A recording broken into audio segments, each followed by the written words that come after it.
Welcome to the Building Design Primetime Podcast, focused on providing valuable information for anyone looking to undertake a new build or extension project. We'll share our tips, tricks and stories from a building designer's perspective.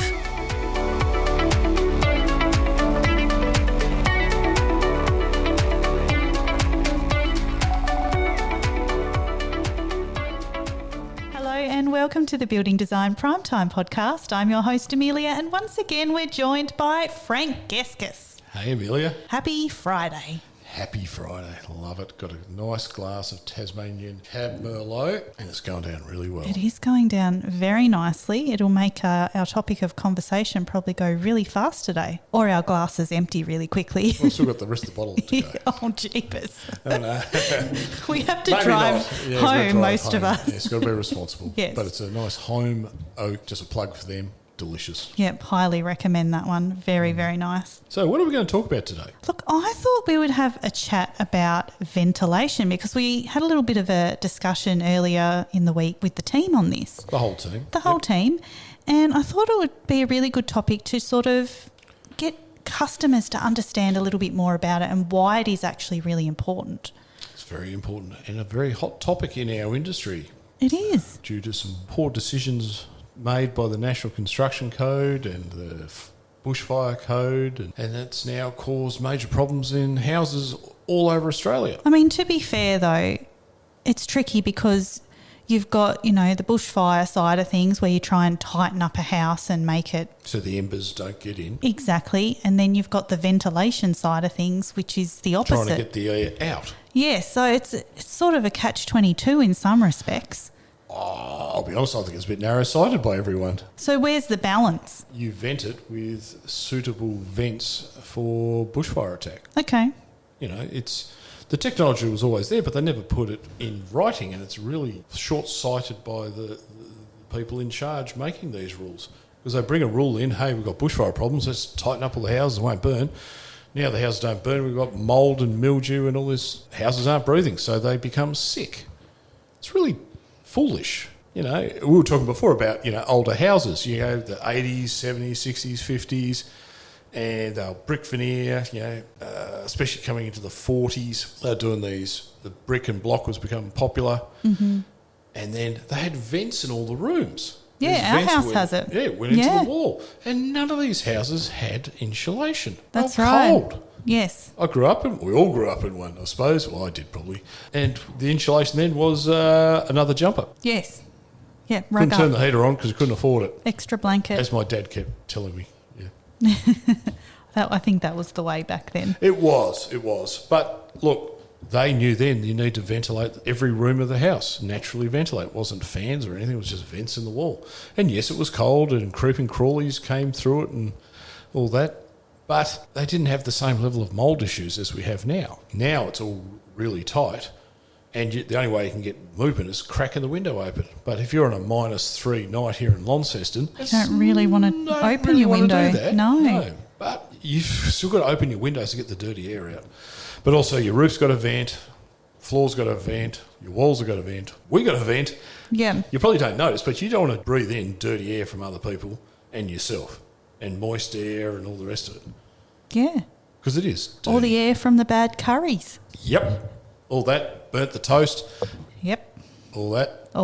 I'm not going any further. Don't go any further. So, yeah, you have those certain smells, but that's the least of your problems when the moisture gets high. And also, I would suggest when people are sick in the home. Yeah. You get the flu, get the lurgy, not the man flu.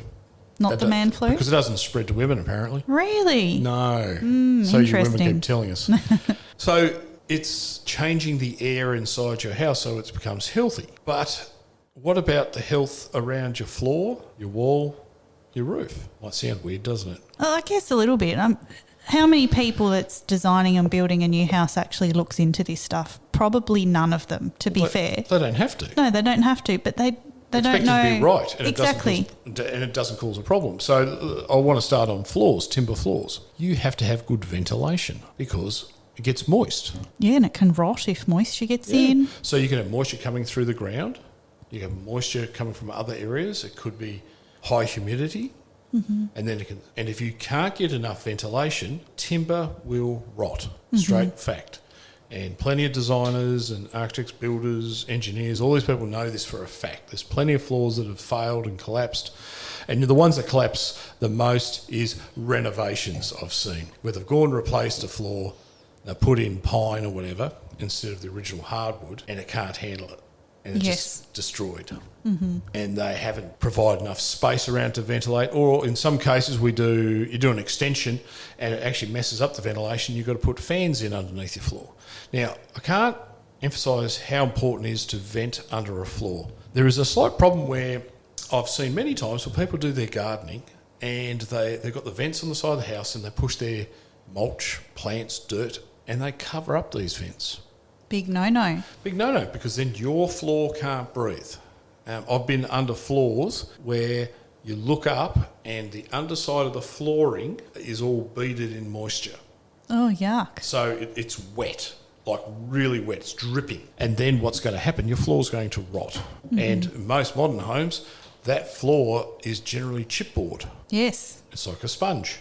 Yes. I remember seeing one house and it was really bad, and we pulled the carpet up in one corner and it was all this white mould, like a spider web, all underneath the carpet. So the base of the carpet was all white. The top of the floor was timber, chipboard was white. And I'm wondering why people were getting sick in the home.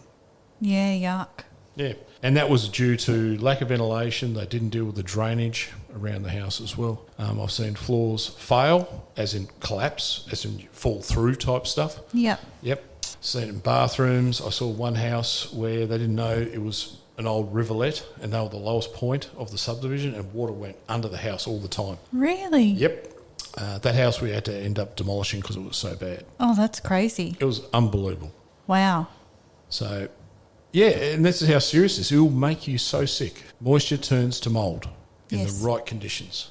Yes, you only have to have even a bathroom leak or anything that's a like classic. that. Bathroom leak goes under the cupboard, goes under the carpet, and then you've got this mould growing under there, and you don't even know. Yeah, sometimes you don't know. Yep, it's horrible. So, keep your feet dry. Keep your floor dry. Yes. So, when you purchase a house, make sure you get inspections to make sure the floor, in this timber floor, it's breathing properly. I'll move on to walls. Yeah, you've got to ventilate those. Well, in the past, a lot of them didn't, which was really interesting. You go to the really old homes with weatherboards, it's hardwood weatherboards, in our case in Tassie a lot of the time, is weatherboards stuck straight on. But the beauty was the houses didn't move, they moved a lot, the boards moved a lot, and there was heaps of gaps in them, so they breathed. Well, I guess that's Tassie. But there was no insulation. They had, plaster on the inside, and it was okay. Yeah. But that's why they put vents in the wall too, those grills, especially in the 60s, 70s, had those plaster grills. Yep. And that helped breathe between the floor, potentially the roof as well, depending how it's been framed up. Very important, again, you need to have that ventilation. Now we fill it full of insulation. Yes. So there's a cavity. Yeah, so now we need to have a cavity. But for a long time, we didn't have this cavity. Yeah, For okay. a really like putting battens on to put the cladding on, so for lightweight cladding, has only come in the last 5 or 6 years, really. It's been enforceable in Tassie for about 4 or 5 years. Bricks, they automatically have a cavity in there. Yes. And we have a little hole at the bottom of the bricks. Yes. Seen that? It's called a weep hole. Yes, I have seen that. Yep. And they've got a little piece of plastic in there. It's called damp-proof course, so the moisture goes out. But it lets the whole wall cavity breathe, and that goes all the way to the roof. And didn't you tell me once that you've been to properties before where there hasn't been a damp-proof course in there? They've forgotten to put it in? Yes, and that was on lightweight cladding, like you put a sheet or weatherboards, and I turned up, so they were framing, and they put the frame directly onto the slab. And I said, "Where's your damp-proof course?" "Oh, we don't need one." He says, "What makes you say that?" "Well, it's good practice to put damp-proof course under a plate onto concrete." Timber floor that's raised, you don't need it. But I'm amazed how many times it got missed. So I got them to put it in. It was a bit awkward, but they got it in there. It's just good practice to do that. Yes. So if you're paying a lot of money for your house, you want these little details done right, so it never gives you a problem. Yes. So walls are important now. We make them breathe, and we use we don't use silver paper anymore. We use a permeable membrane. Okay. So then the air Can come through. Yes, and then the wall can breathe. So moisture goes through the plaster, through the insulation, it can go into the cavity. And it all comes down to dew points as well. Yeah. Whole science to it. Yeah, it would be. And we're going to have someone come on in a few weeks, I think, are we? An expert in condensation. Yes, that's the plan. Yes. Yep, so we're talking about that in more detail. I'll talk about the roof. Again, needs lots of ventilation. In the old ways, before bushfire, you could get up into the roof and you didn't need a torch in the middle of the day because it was all loose and open and it breathed beautifully. But now, with bushfire requirements, they all screw them really tight, even if there's no bushfire requirements, because that's how they do roofs now. Does it matter about the type of roof? Yeah. Or the material that's used? For example, tile versus, colour bond? Well, that makes an interesting point because tiles aren't tight. No, that's what I thought. But if you're in a bushfire-prone zone, you need to put a paper underneath the tiles so the embers don't get through. Ah, okay. So again, it loses that power to ventilate. Yes. So then we've got to look at alternative ways of venting the roof. And I've got videos of roofs that have condensated that bad and dripped through the light fittings. Oh, that's Yeah, not good. So the insulation couldn't absorb any more, let the water go through on the plaster and then through the downlight. Oh, dear. Yeah, pretty ordinary. Wow. Yeah. So, and that's what's happened because of the rules they made. They hadn't thought about the consequences. So are there any ways around that? Yeah, well, you vent the roof. It's like all they had to say, vent the roof to this level. Okay. And they just never thought about it because they made a rule about protecting from bushfire but didn't protect it against mould built up from condensation. So there are types of vents that are suitable for bushfire-prone areas? Oh, 100%. Yeah, okay. Yeah. But you've got to remember in Tasmania, we're only allowed to build to bow 29. We can't go bow 40. On the mainland, to I flame believe in New zone. South Wales, Victoria, I don't know the other states, you can go to flame zone if you want. Yeah. I don't know how you vent for flame zone. I've never had to do it, so maybe someone can tell us how they do it. Someone on the mainland, the big island? Yeah, because it's the different regs over there. So in Tasmania, we're limited. And, okay, it restricts where you can build sometimes, but it's not a bad thing. But there are vents, we put them in the eaves, could be strips, could be like brick. You got size of bricks or round ones you put in eaves, and then at the ridge, the high point, you have a ember mesh and you are able to vent through the ridge as well. Now, I'm talking about a normal hip roof, and I'm going to talk about the terms of roof. If you don't know what they are, I think we've got them on our website, the different types of roofs. We do, and we also have a podcast episode about roof pitches. Yeah, but pitches are easier to Yes. look at. So when you're looking at roofs too, there's so many different types of roofs. You've got your standard roofs, your hip roofs, and they're common as, Everyone's got them pretty well. Gable-ended roofs, got the nice triangles on the end. Yes. It makes it easier to vent there as well. Then you've got the really flat roofs, what we call your skillions, or the ones with parapets, and they get that boxy look. Yes. They Very are a modern. nightmare. They are an absolute nightmare to vent because there's nowhere to put the vents without it making it look ugly. True, yes. So hard. And the flatter the roof, the more ventilation you need through if you look under the codes. Okay. Because apparently, they condensate a lot more and they can't vent out and they can't get the moisture out as easily. What about if you have like a nice raked ceiling? Obviously, there's not a big cavity or anything there. I guess the skillion would be the same. But we make a cavity. Oh, you actually create we put one. a cavity in there. Okay. So you've got your nice lining, insulation, and then between the roof sheeting and the insulation and the paper, we make sure there's an open ventilated space. Okay. And then it vents either from the gable ends or from the fascias. We make sure it can vent. So we've come up with techniques on how to do this. But a lot of this has come because of mistakes that have been made. But a lot of it isn't quite regulated or not being enforced, which blows my mind.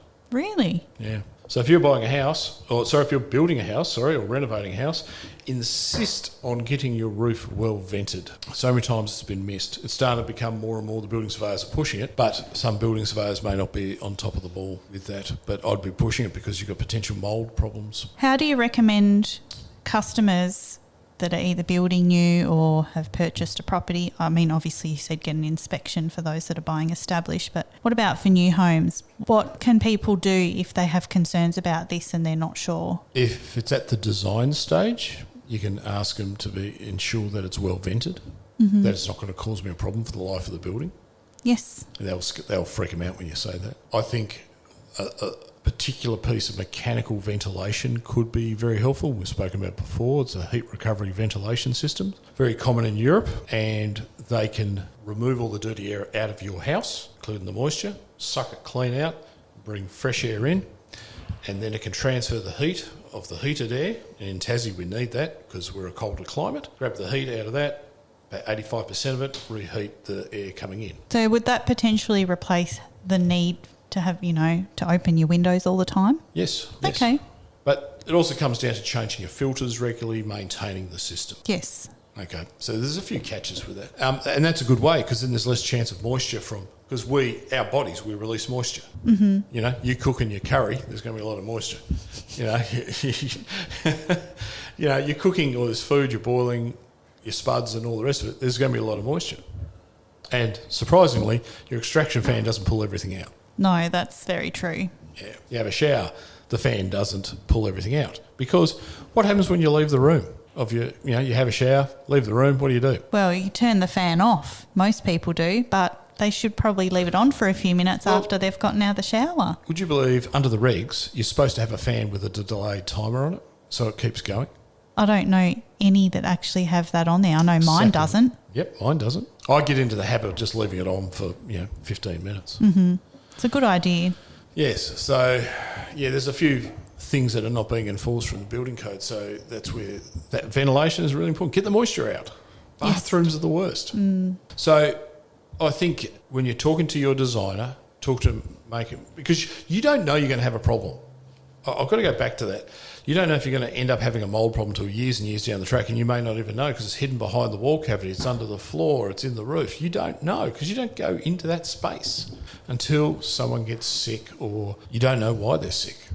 Or finally there's signs that there is mould coming through or moisture coming through somewhere. Yeah, and my eyes have only been open to this in the last 5 or 6 years, where you go to renos and you're doing extensions and you're pulling walls out and you can see little bits of mould, black mould on the stud frames.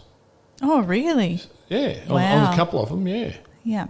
So there's even a thinking like you build a brand new home, timber framed, say, but the timber has moisture and it's not fully dried and climatised to its space where it's being installed. Now there's a thinking of putting a dehumidifier. Once you've got the building wrapped up, windows in, all that, you put a dehumidifier in there to get the equilibrium of the moisture content of the timber.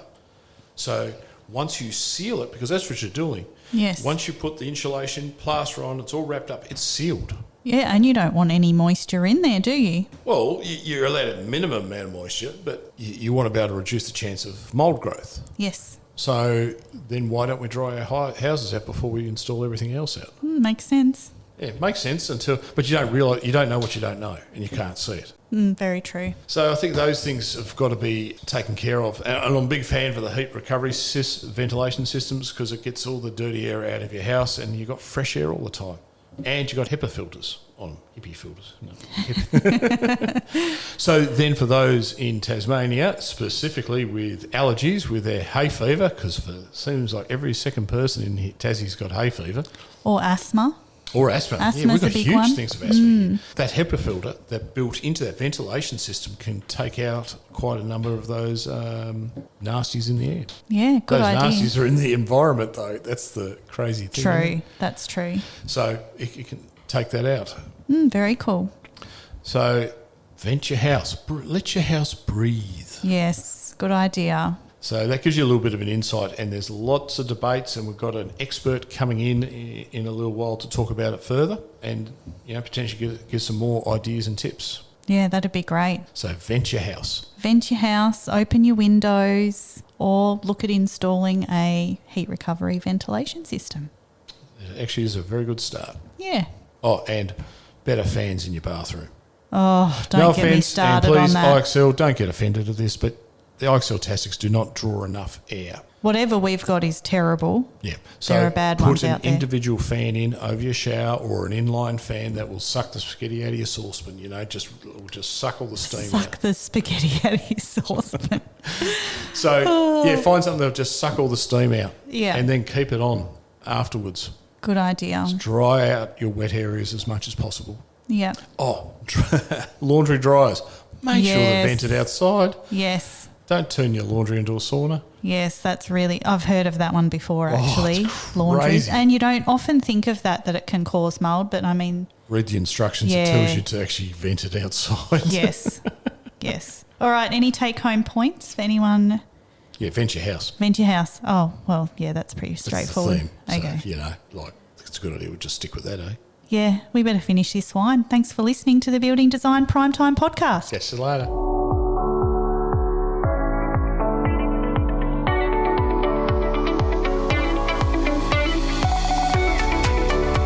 You're listening to the Building Design Primetime podcast.